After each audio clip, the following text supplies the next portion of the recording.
sini kita akan menjelaskan tentang bantuan hidup dasar yang akan dijelaskan oleh teman saya Indriani.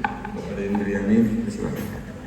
Ya, baik. Sebelumnya, selamat pagi. Assalamualaikum warahmatullahi wabarakatuh.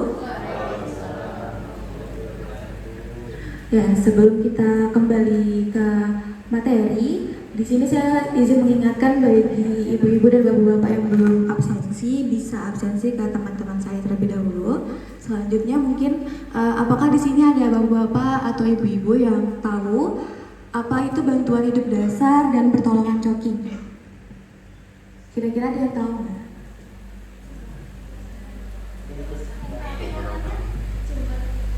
Kira-kira ada yang tahu nggak? Bantuan hidup dasar itu apa dan pertolongan coki itu apa?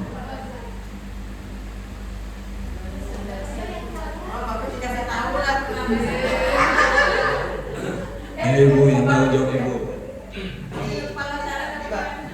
Iya, ibu tahu? Ibu, jawab ibu. Ayo bu. Ibu. Iya, bapaknya tadi paling pertama selesai. Masa maju. Silakan pak. Jawab mas. Jawaban yang tadi apa?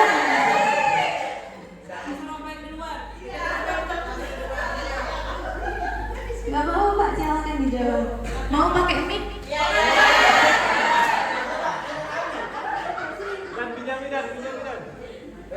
Wah, ini sering saya pakai karaokean. Udah saya nggak tahu jawabannya. Iya baik. Mungkin teman bisa di slide.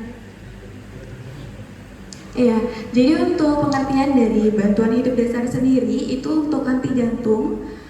Di sini kenapa henti jantung? Karena bantuan hidup dasar itu identik dengan pertolongan pertama pada henti jantung dan henti nafas. Untuk henti jantung sendiri itu merupakan kejadian di mana berhentinya fungsi mekanis jantung secara mendadak yang dapat menyebabkan kematian apabila tidak ditangani segera. Biasanya orang-orang yang henti jantung itu ketika olahraga yang berlebihan, lalu mungkin ada kecelakaan di jalan dan memang mempunyai riwayat penyakit jantung. Lalu apa yang harus kita lakukan saat ada korban henti jantung di sekitar kita? Pertolongan pertama pada henti jantung mendadak adalah dengan bantuan hidup dasar, yaitu aktivasi sistem tanggap darurat, resusitasi jantung paru sedini mungkin, serta dengan kejut listrik untuk membalikan normalitas jantung menggunakan alat medis yaitu automatic external defibrillator atau AED. Biasanya AED dilakukan oleh perawat, dokter, atau tenaga medis di rumah sakit dan biasanya juga di lapangan dibutuhkan ketika ada kecelakaan. Bisa dilanjut? Ya, baik. Nah, selanjutnya langkah-langkah dari bantuan hidup dasar. Di sini ada D, R, S, C, A, dan B. D-nya itu ada danger atau bahaya, yaitu kita menggunakan prinsip 3A. Ketika kita mau menolong pasien, menolong korban, kita menggunakan prinsip 3A terlebih dahulu, yaitu aman diri, aman lingkungan, dan aman pasien atau korban. Selanjutnya adalah kita cek respon dari korbannya dengan menilai kesadaran pasien dan mengecek responnya. Nanti untuk dari langkah-langkah bantuan hidup dasar, bagaimana cara aman diri, aman lingkungan, aman pasien, dan segala macamnya akan dijelaskan oleh pemateri praktek. Terus selanjutnya ada shout atau send for help. Di sini kita menghubungi pertolongan, bantuan dari tim medis dari rumah sakit ataupun puskesmas dan minta dibawakan untuk AED. Dan selain itu juga kita meminta pertolongan orang-orang sekitar untuk membantu, siapa tahu ada orang-orang sekitar yang memang tim medis. Selanjutnya ada circulation. Circulation di sini kita cek nadi dari korban. Jika nadinya tidak teraba, maka kita lakukan tindakan dengan urutan DRSCAB, lalu kita lakukan penekanan atau kompresi dinding dada sebanyak 30 kali dan diberikan nafas 2 kali selama 2 menit atau 5 siklus. Untuk selanjutnya ada airway, itu kita membersihkan atau membuka jalan nafas agar tidak terjadi henti nafas. Dan kita berikan breathing, bantuan nafas sebanyak 2 kali setiap 2 menit. Selanjutnya. Oke, kita masuk ke pengertian choking. Jadi choking di sini itu artinya itu adalah tersedak. Tersedak itu akan mengakibatkan kesulitan bernapas karena suplai oksigen ke otak berkurang signifikan dan korban akan berada pada kondisi gawat darurat. Jadi dari kita tersedak jika tidak ditangani segera itu bisa mengakibatkan juga ke henti jantung. Tanda umum tersedak yaitu ketidakmampuan untuk berbicara, sulit bernapas, napas seperti tercekik, suara melengking saat mencoba bernapas, batuk, kulit, bibir dan kukunya menjadi biru hingga mencapai kehilangan kesadaran. Lalu untuk langkah-langkah menolong korban yang tersedak, yang pertama kita bisa bantu dan jaga posisi korban tetap berdiri, lalu kita posisikan tubuh kita sebagai penolong berada di belakang korban. Selanjutnya kita bisa buka tangan korban ke samping, lalu kita lingkarkan kedua lengan kita seperti hendak memeluk korban, tapi dengan salah satu tangan itu dikepalkan seperti ini.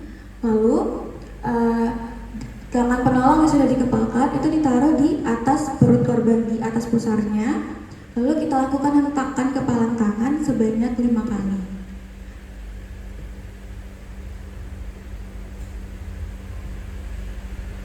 Ya, baik. Selanjutnya akan dilanjutkan oleh pemateri praktik dari teman saya.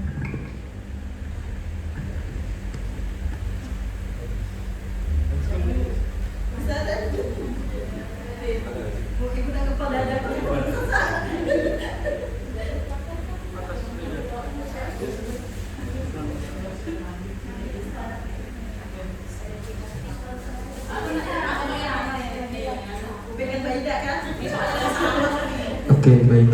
Jadi kita di sini akan masuk ke dalam praktik langsung ya, Bapak-bapak, Ibu-ibu. Nah, jadi di sini teman saya menyiapkan. Jadi yang pertama itu, kan teman-teman Bapak-bapak sudah Ibu-ibu sudah melihat ya apa saja yang ada di PPT. Nah, ini kita yang pertama akan melakukan. Jadi kita yang pertama kita akan melakukan RJP atau apa tadi Bu? RJP itu kepanjangannya? Ya, tadi apa ya? Resusitasi jantung paru. Ya, jadi kita pengenalan tentang RJP terlebih dahulu. Nah Bu, di sini ada pentemnya. Nah, ini adalah namanya BVM, balon ventilator Bu ya. Di sini kegunaannya untuk memberikan jalan nafas atau memberikan nafas udara gitu ya ke paru-paru supaya ada paru-paru kita itu berdenyut gitu ya, maksudnya terisi gitu supaya nggak henti nafas gitu. Terus jadi di sini kan ini sudah ada BVM.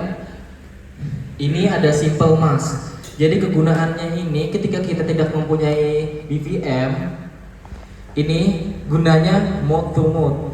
Jadi kegunaannya buat kita langsung ke ini.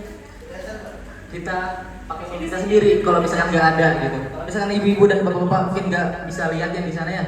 Kita bisa bergabung langsung gitu ya. Atau enggak dia bisa kesini juga bisa gitu. Ini kegunaannya untuk langsung di mulut pasien. Ini kan nggak bisa ya, maksudnya kalau misalnya kita nggak punya ini kan langsung tinggal begini.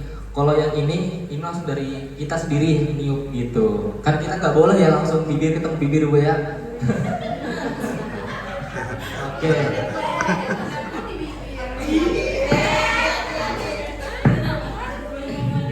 Terus selanjutnya ada alat yang namanya ini adalah AED Bu ya. Bisa kita lihat Bapak-bapak, Ibu-ibu, ini adalah AED.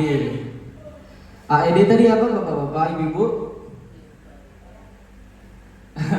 Pokoknya ini kalau singkatnya kita bisa kenal ini alat kejut. Kalau kompresi ini kita kompresi kalau pakai tangan. Kalau yang ini gunanya untuk memberikan alat kejut listrik supaya lebih maksimal kita RJP-nya Bu, untuk kita kompresi. Tuh ya, mungkin ini alat-alat untuk kita melakukan resusitasi jantung paru. Nah, sebelum saya memulai prakteknya, mungkin alangkah baiknya kita melihat video yang akan dipaparkan oleh teman saya nanti. Ini gambaran yang bisa kita lihat ketika ada kejadian seperti ini nanti. Oke, mungkin bisa diputar.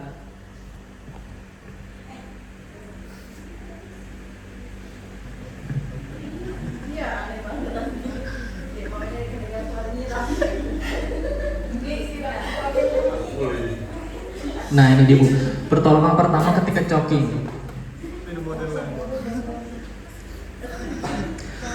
Nah, ini Bu, dia lagi makan ya, jadinya tersedak gitu. Dan alangkah baiknya memang kita harus mengetahui, karena kita nggak tahu ya Bu, bagaimana kita sekeliling kita ada yang tersedak, dan tersedak itu misalkan kita makan ya, ketika makanya kita kadang-kadang ibu-ibu dan bapak-bapak mungkin sudah tahu ketika mungkin kita lagi makan nggak boleh ngomong gitu ya. Nah, alasannya kenapa? Soalnya nanti ketika kita makan mungkin tersedak dan tersedot ke kerongkongan ya, saluran ke paru-paru, itu mengakibatkan terhenti nanti makanannya atau apa, permen dan lain-lain itu kan pasti nanti nggak bisa bernapas. Mungkin sekitar 10-15 menit itu akan terjadinya pingsan, bisa jadi pingsan, mungkin bakal yang lebih mematikannya adalah wafat atau meninggal gitu ya. Mungkin bisa dilanjut video selanjutnya. Ini dia BHD, bantuan hidup dasar. Ini ketika ada terjadinya orang tak sadarkan diri. Nah, ini dia Bu, jadinya ketika memang kita melihat seperti itu, jangan ada yang video atau apa, karena kasihan Bu ya. Nah, nanti di sini langsung kita telepon. Yang pertama kita memanggil ambulan ya, terlebih dahulu gitu. Nanti ada langkah-langkah cara memanggil ambulan di sini. Ini caranya dia nggak kedengaran aja Bu. Nah, ini dia memanggil ambulan. Pastikan ketika kita memanggil ambulan itu ada orang di sekitar yang tahu caranya memanggil. Nah, ini adalah penolong. Ini pertolongan darurat atau pertolongan pertama ya.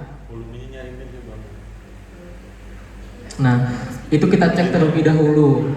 Apakah nadi karotis pasien itu teraba? Ini dia adalah bagaimana caranya kita kompresi dada Bu ya.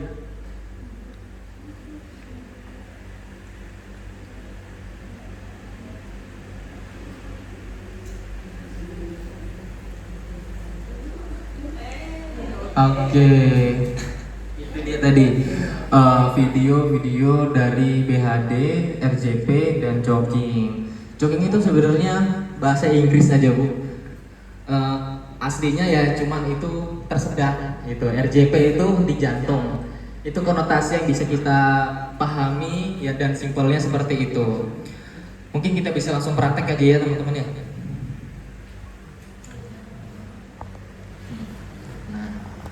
Kita singkirkan benda-bendanya dulu.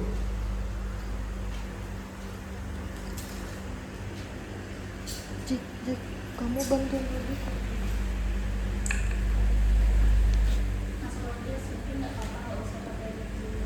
Oh ya.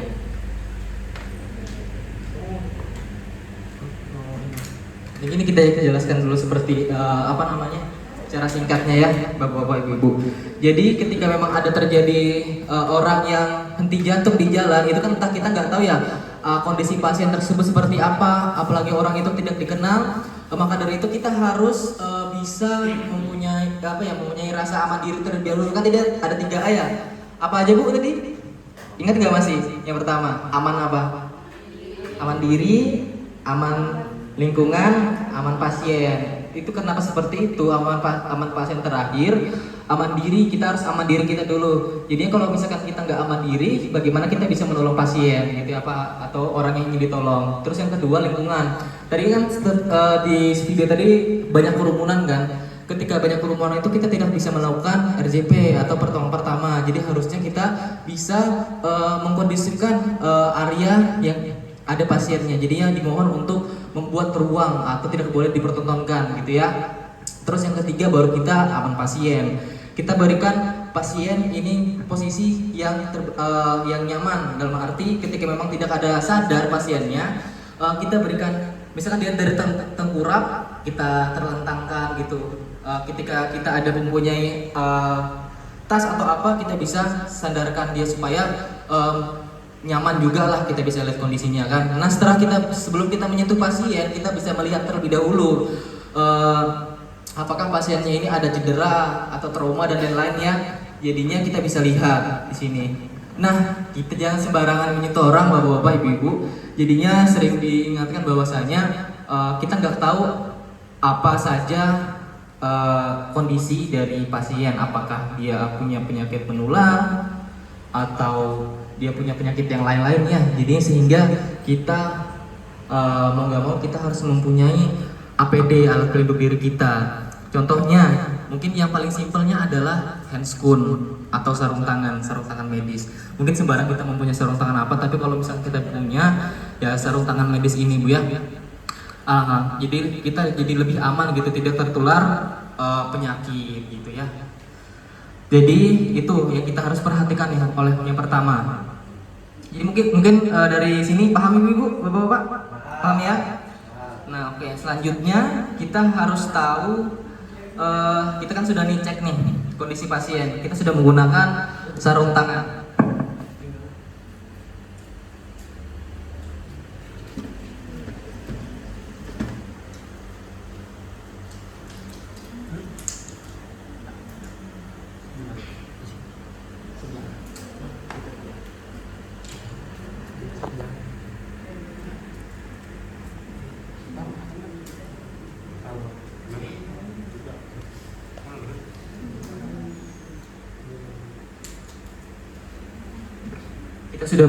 Kita sudah melakukan 3A tadi, mandiri, lingkungan, aman pasien. Kita lihat, kita inspeksi. Jadinya yang pertama kita harus lakukan adalah mengecek kesadaran dari pasien. Kita bisa cubit. Ini misalkan kita begini nih, kita bisa beginikan Bu dadanya. Kita pastikan apakah pasien itu dalam keadaan tidak sadar, benar-benar tidak sadar.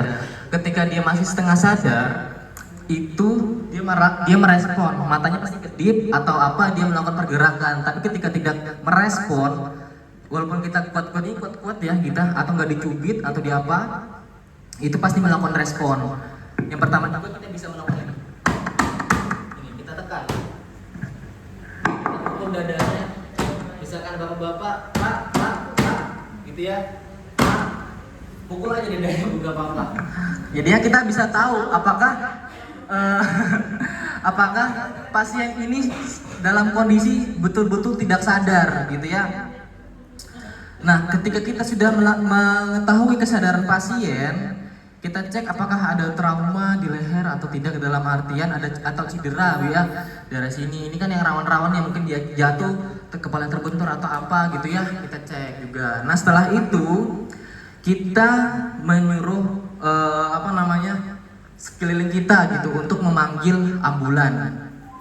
Jadinya yang tadi kan dijelaskan bahwasanya kita harus memanggil ambulan. Kita sendiri sebenarnya sebagai penolong kita harus melakukan yang intens kepada pasien supaya tidak terlambat. Nah jadinya kita harus memberitahukan yang sekeliling kita ini untuk memanggil atau menelpon ambulan. Mungkin apa ya nomor ambulan itu ya? 911 ya? Iya 911 ya. Nah, mungkin yang pertama itu kita menelpon 911 dengan nama penolong. Mungkin saya gitu, Rojeski. Halo, di sini ambulan, saya Rojeski, dengan nomor telepon yang kita gunakan saat ini yang udah dihubungi gitu kan, 0831 bla bla bla bla bla. Setelah itu alamat itu kita gunakan sesuai dengan lokasi kita saat ini. Mungkin yang spesifik banget ya Bu ya. Jadinya ketika kita dapat jalannya, mungkin jalan apa ya? Jalan di sini nih, jalan apa ini? Desa Berjiwa itu lebih konkret lagi dalam arti depan Indomaret atau di mana gitu. Kita kan nggak mungkin jalan Desa Berjiwa gitu kan. Tok kita Desa Berjiwa aja. Mungkin dari pihak rumah sakit nggak tahu gitu kan. Mungkin besar gitu, nggak tahu dia malah ke ujung, malah ke sana gitu, malah mandi misalkan ke sana gitu kan, kita nggak tahu juga Bu ya. Dan juga kita berikan jumlah korban gitu, kita beritahukan jumlah korban. Kan ada satu, kita sebutkan satu korban di situ. Dan juga keadaan korban tidak sadarkan diri ketika mungkin kita sudah cek tidak sadarkan diri, atau mungkin kita terlihatnya tidak ada nafas, tidak ada nadi. Dan juga yang terakhir kita beritahu untuk membawa perlengkapan dan mengirimkan bantuan plus AED tadi. Itu dia Bu ya. Nah selanjutnya mungkin yang selanjutnya itu kita bisa melihat di kita langsung bisa memberikan pertolongan pertama Bu ya. Di sini kita cek nadinya. Kita cek nadi itu seperti ini Bu. Jadi nih. Kita cek di sini, kalau kita mungkin dari kiri pasien, kita ceknya di kanan pasien. Ketika kita di kanan pasien, kita cek nadinya itu di kiri pasien gitu ya. Jadi betul-betul di sini Bu. Ini ada nadi, namanya nadi karotis. Kita bisa cek dulu sama-sama kan? Kita cek nih, pasti ada detak. Sebetulnya ada det gitu. Ada di dada nih Kak. Ada di Ketika kita cek Bu ya, ketika kita cek tidak ada nadi, dipastikan itu dia henti nafas. Nah, di jantung. Di sini kita lihat juga sebenarnya ada beberapa cara untuk kita mengecek apakah dia itu masih bernapas atau tidak. Kita bisa melihat ketika kita cek ini dadanya ini masih terbuka atau masih ada pengembangan atau tidak gitu ya. Dan juga kita bisa melihat gini, bisa begini. Bisa kita cek dadanya juga, ini dipegang aja apakah ada pengembangan. Ketika tidak ada berarti dia fix itu. Bukan, belum. Pasti fix, dia henti napas dan jantung. Begitu ya. Nah, jadinya selanjutnya kita langsung memberikan pertolongan pertama.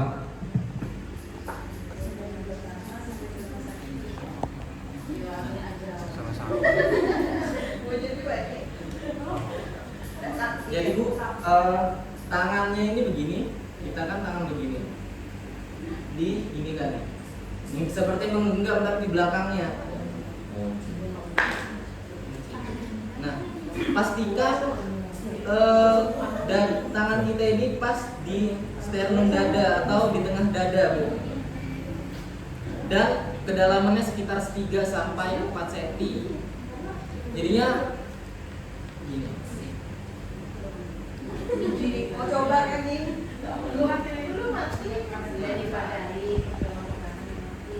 Jadi hitungannya gitu. Jadi sampai 30 ya. 1, 2, 3, 4, 5, 6, 7, 8, 9, 1, 2, 3, 4, 5, 6, 7, 8, 2, 3, 4, 5, 6, 7, 8, 9, 10.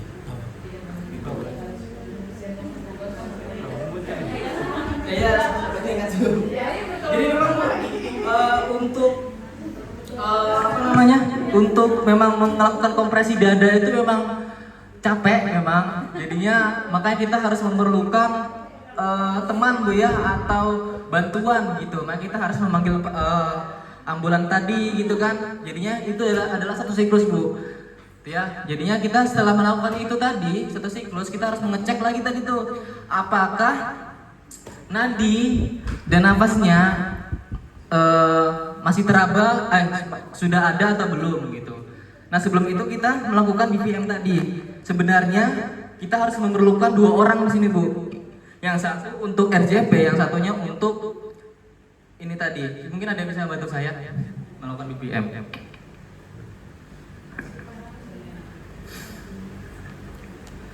Iya. Iya. Nanti saya RJP, nanti teman saya BVM untuk sirkulasi nafas. 1, 2, 3, 4, 5, 6, 7, 8, 9, 2, 1, 2, 3, 4, 5, 6, 7, 8, 10. 1.000, 2.000, 3.000, 4.000, 4.000, 5.000. Nah, jadi hitungnya seperti itu, Bu ya. Jadi kita ada jedanya itu kita sering dibilang 1.000. Jadinya kita nggak bisa langsung bener-bener langsung nyemprot, Bu ya. Dan juga Bu, ini dari sini nih udaranya ini sekitar berapa liter gitu, lupa saya pokoknya. Jadinya kita nggak bisa langsung nyemprot semuanya gini Bu, seret gitu, nggak bisa. Jadinya kita harus pakai feeling begini, gini ya. Kalau ada kejadian dibilangin kalau ada ini orang nih nggak hamil nggak apa, tapi dia memang henti jantung di nafas, tapi pas setelah selesai pasien sadar tapi dia kembung seperti hamil gitu kan, karena kebanyakan apa, kebanyakan udara gitu dari BPM ini. Jadi kita harus merasakan menggunakan BPM ini gitu kan. Jadi seperti itu. Jadi kurang lebih seperti itu Bu ya. Dan ini kompresi dan BPM ini sirkulasi nafas kita harus lakukan sampai memang pasiennya sadar, dan juga sampai juga petugas yang berkewajiban memang datang Bu ya. Nah, anggapannya itu sudah datang gitu dan membawakan alat AED ini. Nah, ini Bu ya alatnya. Anggapannya sudah datang ya. Nah, saya datang dia. Ini alat AED kita taruh di sini. Ketika kita tadi saya bilang di kiri pasien, kita di sini juga taruhnya. Ini dibuka Bu ya. Di sini sudah ada Bu caranya. Ada Pak ya caranya di sini. Tinggal kita ikutin. Ini untuk anak kecil dan ini untuk orang dewasa. Jadi di sini kita taruh di sini. Dan pastikan memang benar-benar merekat. Satunya lagi.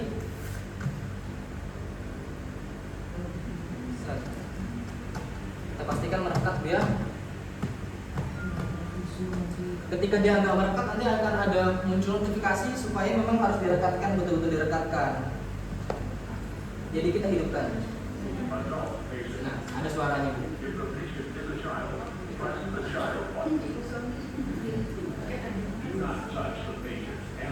Jangan sentuh pasien ketika melakukan analyze.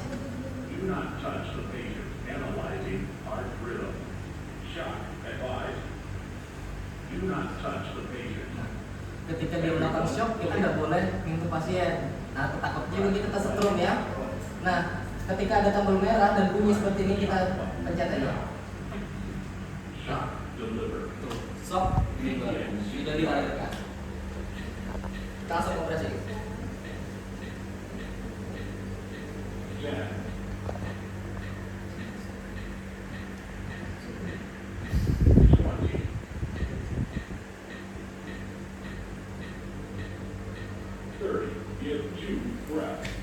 Tapi kita berikan ventilasi tadi.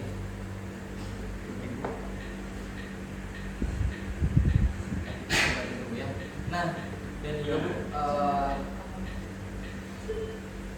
ketika saya lupakan juga, ketika memang untuk memberikan BPM itu ada dua caranya Bu.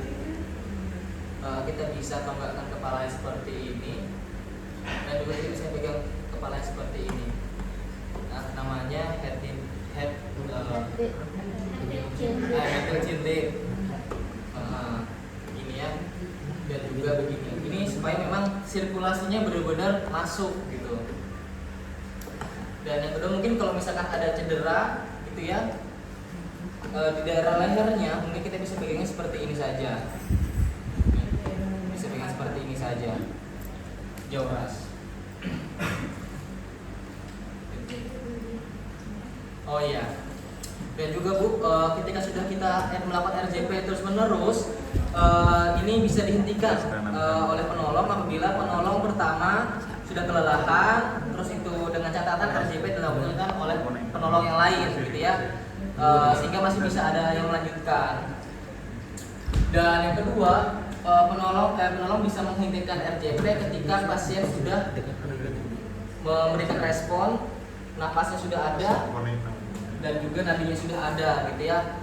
dan juga bantuan medis datang ketika misalnya kita penolong yang dari tempat gitu, mungkin ada pasien perawat datang sudah, kita bisa menghentikan pertolongan gitu. Dan juga yang terakhir selanjutnya jika keluarga pasien itu menolak untuk diberikan RJP, dan yang terakhir ketika pasien itu meninggal. Itu dia Bu yang bagaimana caranya kita melakukan RJP dari protokol pertama dengan menggunakan alat-alat medis. Ini makan siapa? Mungkin ada pertanyaan nggak Bu? Mereka lah.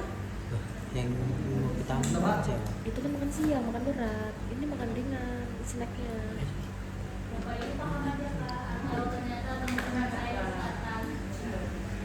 Untuk mobilitas itu harus di sini atau misalkan di daerah mana gitu. Apa ya, Bu? Harus pindah kalau itu.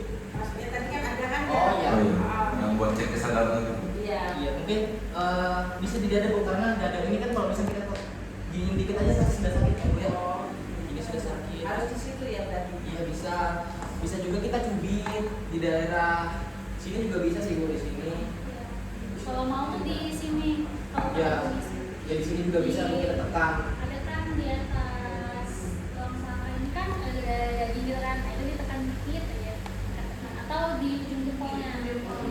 Ya yang paling mudah Bu, ujung jempol sini. Soalnya kan pasien baru dibunuh gitu Iya, kan. takutnya. Terus kalau itu lebih yang untuk pengangkatan itu kan Hmm. itu kan posisi bonekanya kan tidak ada payudara, seandainya itu perempuan itu gimana? Kan Di bawah. Jadi baru di tengah kolom sini kan Bu ya. Nanti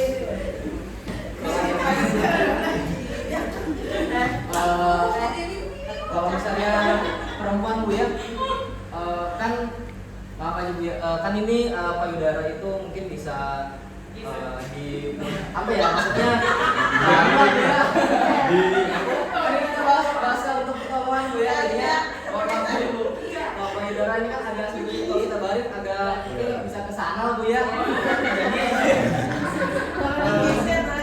jadi tetap sama di daerah tengah dada.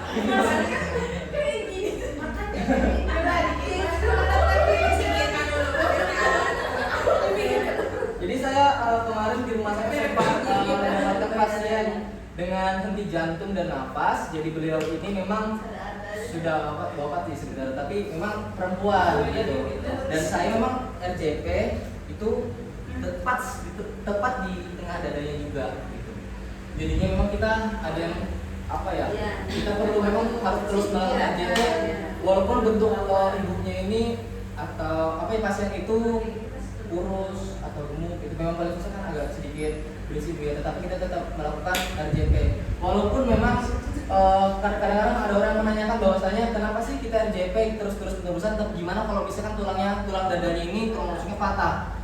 Mungkin Ibu bisa ada yang tahu nggak Bu kenapa kalau misalkan tulang patah kita harus lanjutkan atau hentikan? Itu jawabannya tetap dilanjutkan karena ketika tulang patah itu tetap masih di dalam jangkauan di sini Bu. Yang paling penting adalah kita menolong pasien tersebut sampai memang kompresi jantungnya menggembang kembali gitu. Jadi memang harus kita lakukan terus menerus walaupun rusuk pasien atau tulang pasien itu patah, tidak apa-apa. Itu pasti ada bunyi Bu. Dan juga mungkin ada sedikit enak gitu kita. Kan bisa agak sedang susah Bu ya. Karena tulang dada ini lentur banget. Gitu ya nih. Ini walaupun phantom tapi dia memang di operasionalkan mungkin semirip mungkin dengan manusia asli. Gitu ya. Mungkin ini kita bisa lihat nih enak gitu ya. Kompresinya gitu. Memang kalau terus-terusan bakal capek memang sih gitu.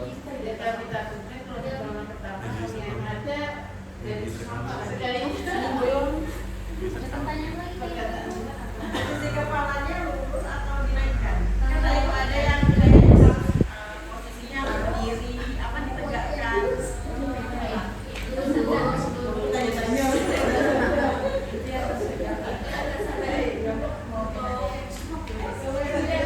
Menurut kita,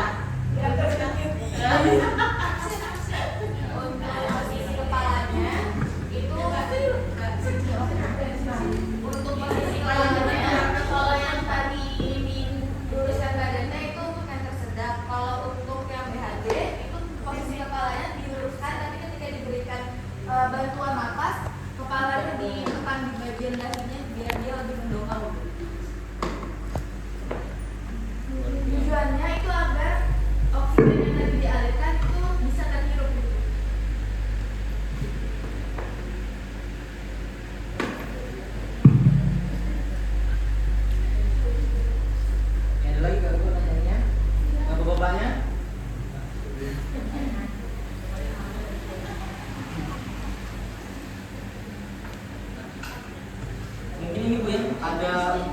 nggak punya ini ya, BVM, ini ada simple mask buat kita memberikan nafas gitu ya, secara mulut ke mulut, tapi ada penghalangnya.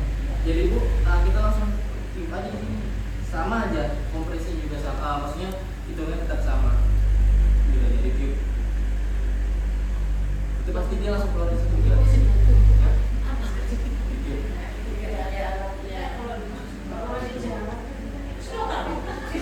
Kalau nggak ada alatnya itu kita bisa dibikin lubang di tangan. Ya gini. Yang penting mulut penolong dan mulut korban itu tidak bersentuhan secara langsung. Karena kita tidak tahu korban ini apakah ada penyakit menular atau tidak. Ya. Ayo Ibu, Bapak ada pertanyaan Pak? Bu, apa ada lagi Bu pertanyaan? Bapak mungkin?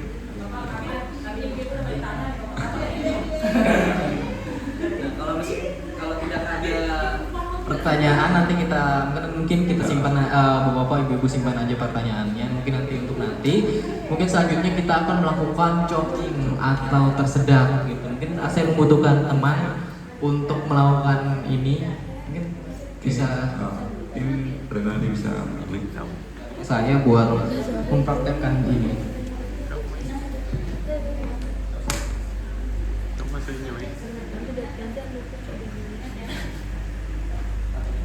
Posisi tangannya.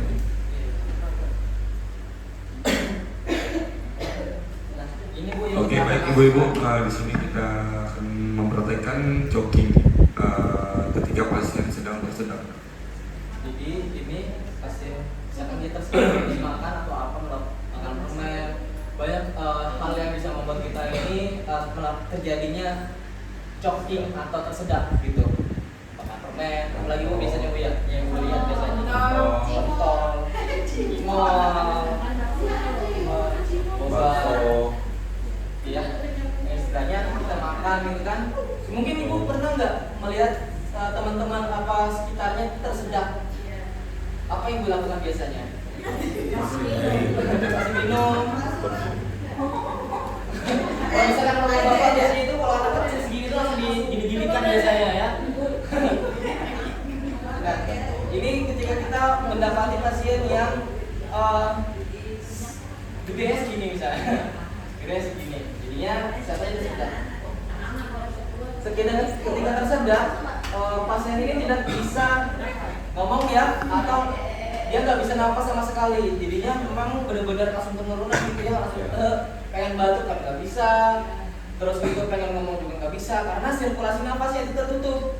Jadinya kita benar-benar harus ngecek ya, oh ini kayaknya harus mendekat cepat banget sih sebenarnya, karena kan apalagi kita nafas berapa sekian detik aja kita tahan nafas misalnya sudah angok banget ya, apalagi kita memang tersedak gitu. Jadinya ketika memang tersedak, tangan kita seperti ini kita begini, masukin jarinya begini, membuat begini, kepalanya seperti ini. Kalau kepala biasa kan seperti ini Bu ya Pak. Jadi kalau misalnya kepala untuk choking begini, jadinya kita taruh, letakkan kaki kita di tengah-tengah kedua kaki pasien seperti ini, tengah. Dan juga kita cari dadanya di mana, tengah dadanya, dan yang ada paru-parunya di sini. Ini. Ya, atau di atas pusat pasien. Ini. Dan pasien itu nggak boleh nunduk. Coba nunduk. Pasien nggak boleh begini. Pasien nggak boleh nunduk. Benar-benar kita harus pastikan pasien ini tegak seperti ini supaya benar-benar maksimal kita melakukan choking, ya. Dan tekanannya itu benar-benar terstakan. Jadinya kita pasien begini. Harus benar-benar kita pasien itu anggap rileks saja, dan rileks. Jadinya dia ke belakang, anggap ke belakang, langsung diangkat. Gitu. Tapi ini benar-benar di sini. Jadi langsung sekali lagi, yang pertama mundurkan pasien, kita mundur dikit-dikit, baru kita angkat. Nah, gitu. Jadi memang kalau untuk orang biasa Bu, kalau memang untuk orang biasa Coking ini memang sakit ya, ini memang tidak ada gitu. Untuk biasa, memang sakit ya pasti. Karena memang dia berbagus ya atau pasien. Jadi memang kalau orang biasa memang sakit, tapi ketika memang kondisinya memang memungkinkan kita untuk melakukan coking, ya mau tidak mau pasien akan sakit daripada dia lebih sakit lagi meninggal. Tuh. Gitu tuh memang dari sekian dari dua ini. Mungkin dari dua ini memang coking yang paling mudah untuk dilakukan gitu ya. Tapi memang coking tapi perlu memang kita lihat ketepatannya. Ketika memang tidak tepat melakukan coking, mungkin ya bakal tetap di sini aja dia, bakal tetap tersedak gitu. Mungkin ada pertanyaan ke coking Bapak Ibu.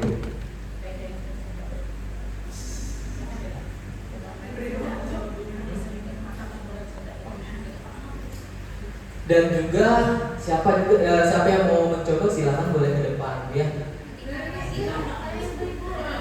Ayo Mas, ini ibu-ibu yang mau coba cara Ya Pak, Mas, kita bisa coba kan? atau Mas yang tadi mana tadi? Oh. Jadi bisa kita mempraktekkan, mencoba, gitu, merasakan. Gitu. Atau mungkin bisa merasakan Pak bagaimana caranya kompresi badan. Ayo Mas. Gak apa-apa. Ini bisa kita apa ya namanya? Biar tahu juga kita bagaimana merasakan, oh ini dada tulang sternum atau tulang tengah dada seperti ini. Oh ternyata ketika kita lakukan coking RJP jantung paru. Masnya boleh maju mungkin. Ya nggak apa-apa Mas, kalau mau coba nggak apa-apa silakan aja. Nggak apa-apa Mas. Nggak apa-apa.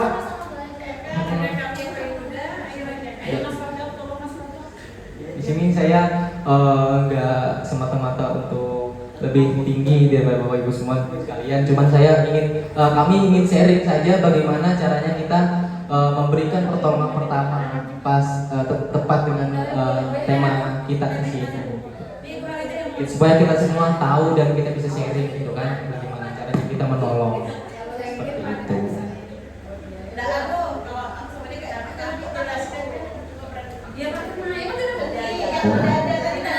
Ayo Bu, maju Bu, jawab Bu. Sama-sama belajar Bu kita Bu. Ayo Bu. Ayo, mungkin bisa ditemani 2 orang, nggak apa-apa, 2 orang bisa ya. Ditemanin. 2 orang. Nanti ditemanin sama rekan saya. Bisa langsung maju ke depan.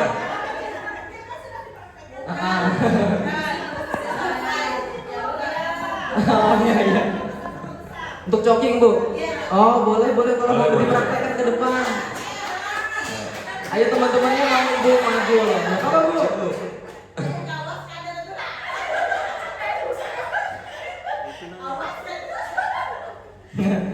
Oh bisa aja kita maju.